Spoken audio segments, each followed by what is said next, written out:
E aí, galera da 3M, tudo beleza com vocês? Espero que sim, espero que todos estejam bem. Bem, gente, hoje a gente vai falar, nessa semana agora, de nazismo, né?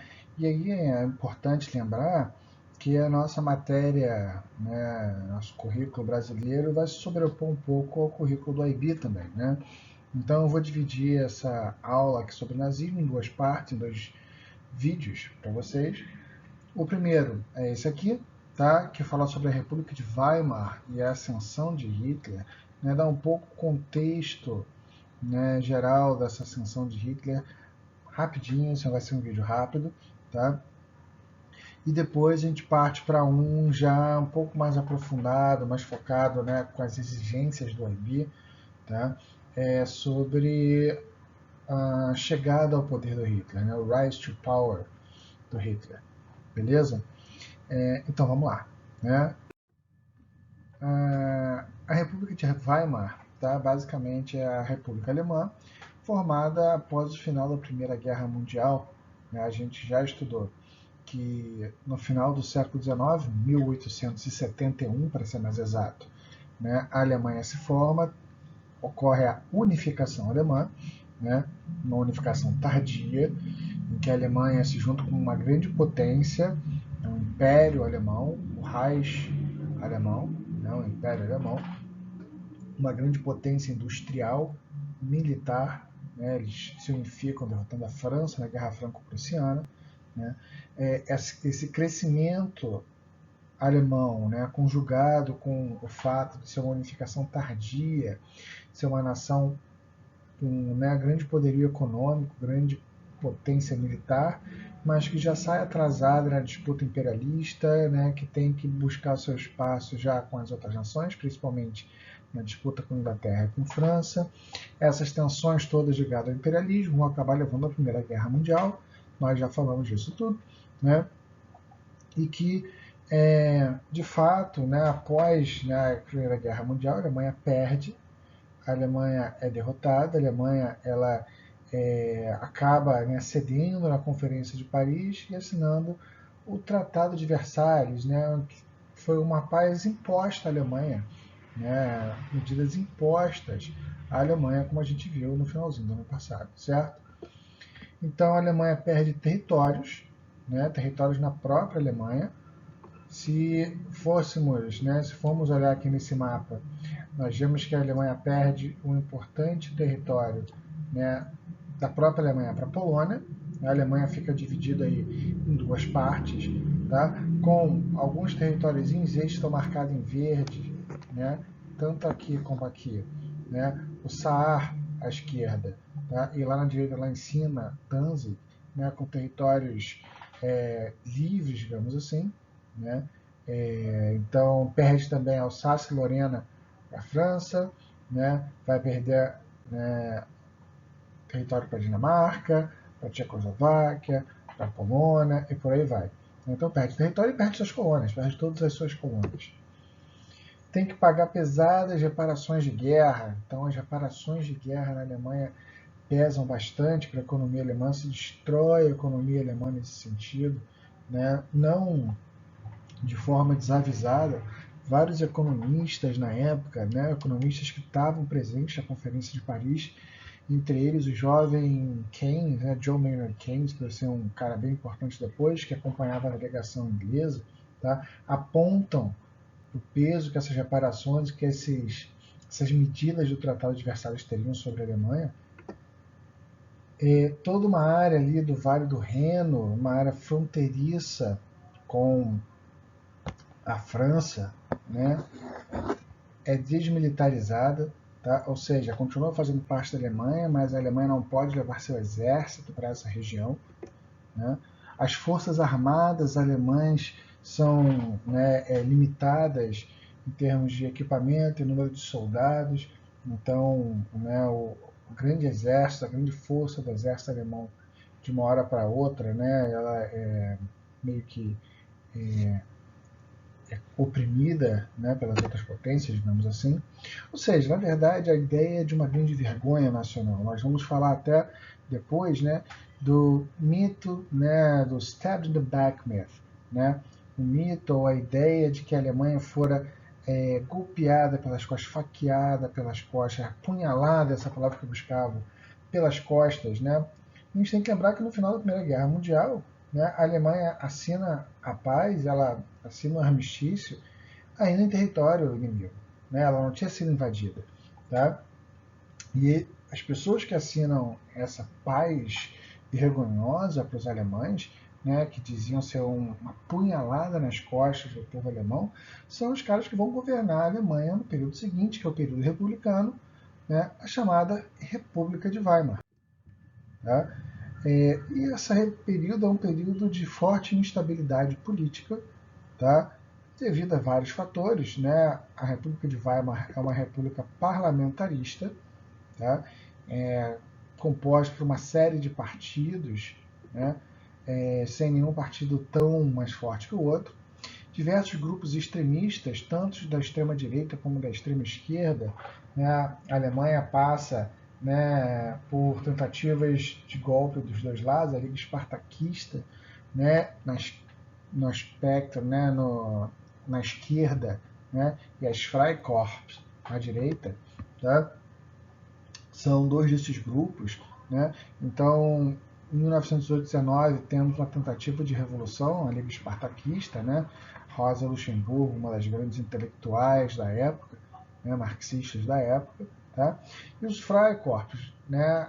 Um pouco como a gente viu nos faixas de combatimento lá na Itália, né? Muitos deles formados por veteranos de guerra, desempregados, né? Ou seja, uma força paramilitar justamente para se opor a esses grupos de esquerda que viam em crescimento. Economicamente, esse período também é muito complexo na Alemanha, principalmente o primeiro momento aí da República de Weimar, está marcado por uma hiperinflação. Tá? E quando a gente fala em hiperinflação, gente, não é bobeira não. Tá?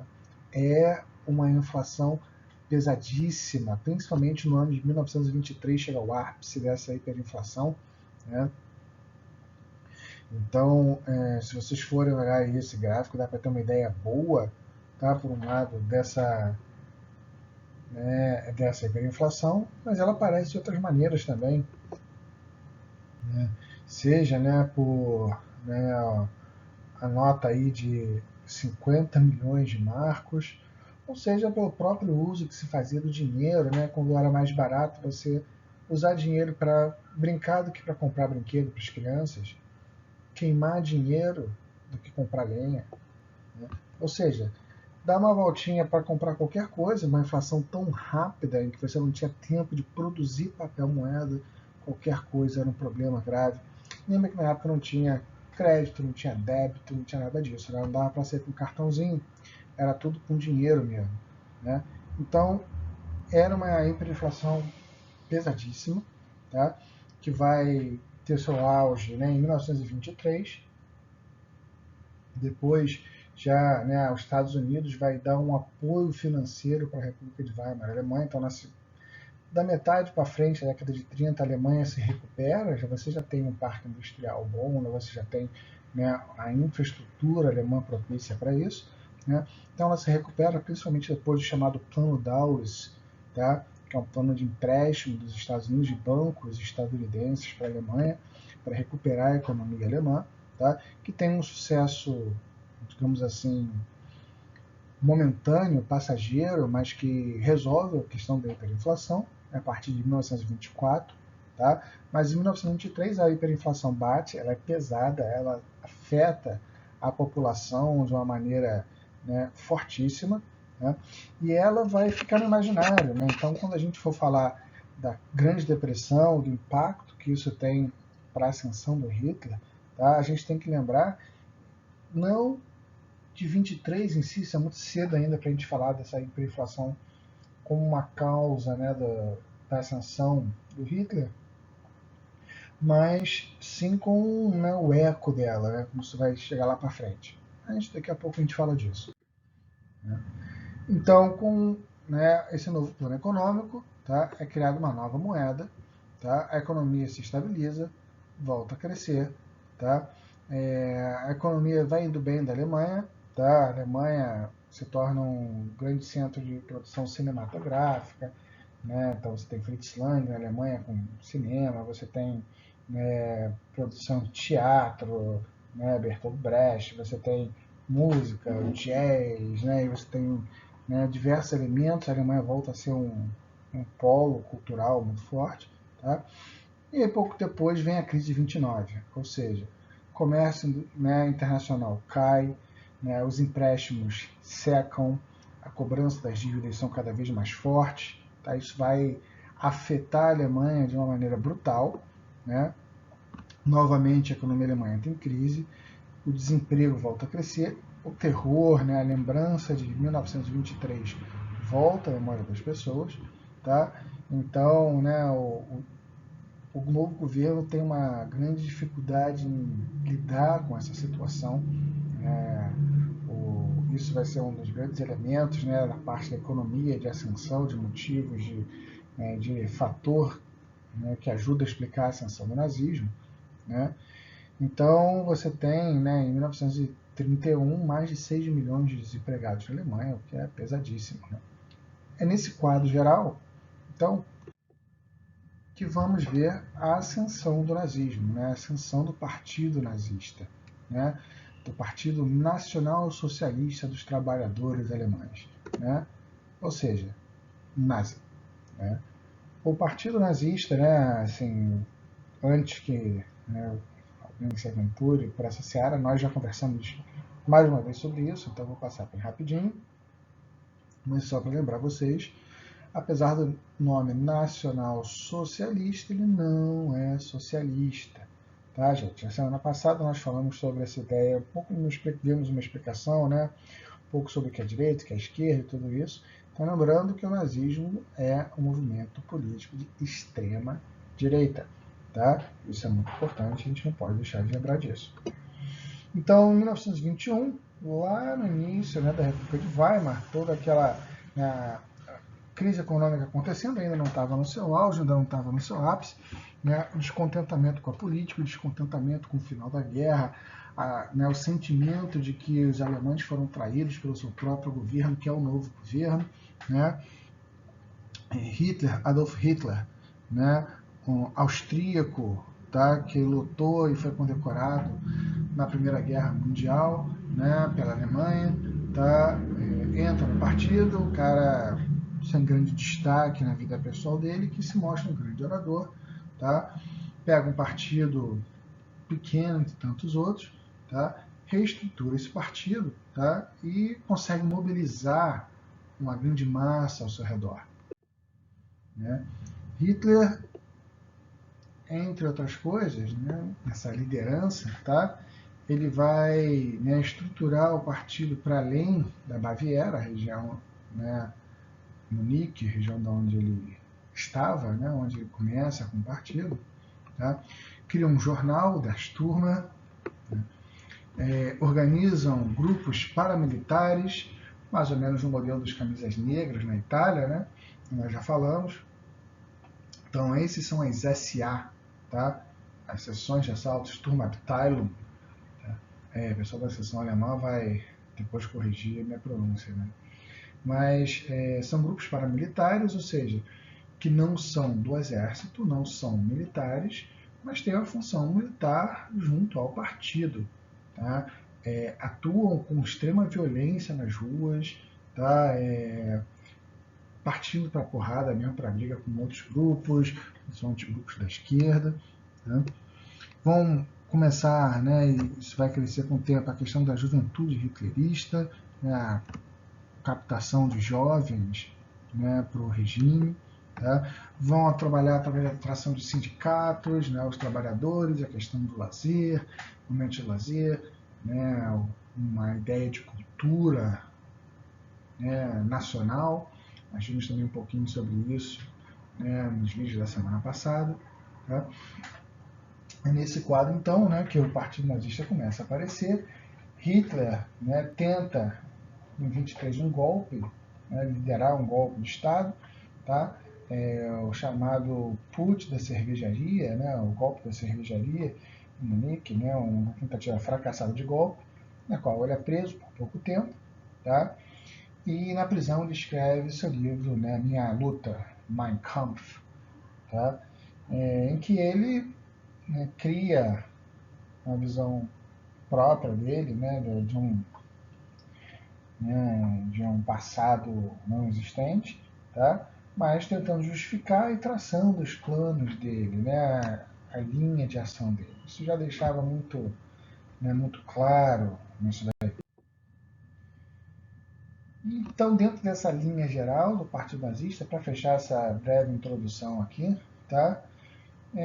O Partido Nazista, então, ele se apresenta, né, com as seguintes características, né, o racismo, o antissemitismo, o traço mais forte desse racismo alemão, uma proposta de governo totalitário, né, ou seja, o antiliberal, contra liberalismo, contra a participação política aberta dos outros, contra a decisão em conjunto, contra é, eleições, contra, né, a democracia, a participação política dos indivíduos como um todo, né, um forte antimarxismo. Né, então, né, eu costumo dizer que quando alguém fala que o nazismo é de esquerda, está discordando do próprio Hitler, né? Então, assim, Hitler era extremamente antimarxista, né, os ideais, né, que comandam a esquerda, como o internacionalismo, por exemplo, é completamente contrário a isso.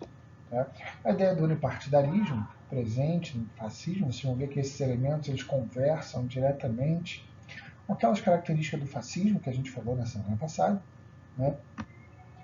E um nacionalismo reivindicativo, né, a questão do espaço vital, do Lebensraum, né, da grandeza da nação, de fazer ressurgir o império. Né.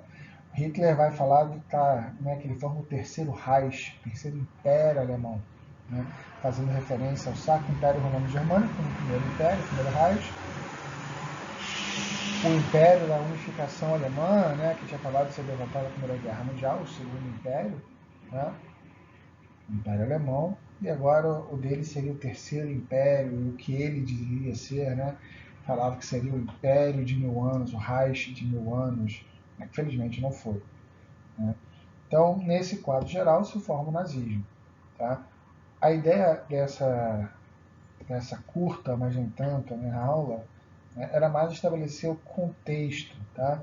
Na próxima, né, aula que eu vou colocar aqui, que vocês vão ver dessa semana, tá? Vai estar aqui presente, né, junto dessa aula daqui de hoje, é justamente para falar, né, mais especificamente do contexto, né, das causas, dos elementos que levam mais especificamente, né, à ascensão do Hitler. Beleza, pessoal? Então não deixe de acompanhar essa outra aula aí que eu vou colocar. Um grande abraço a todos e até mais.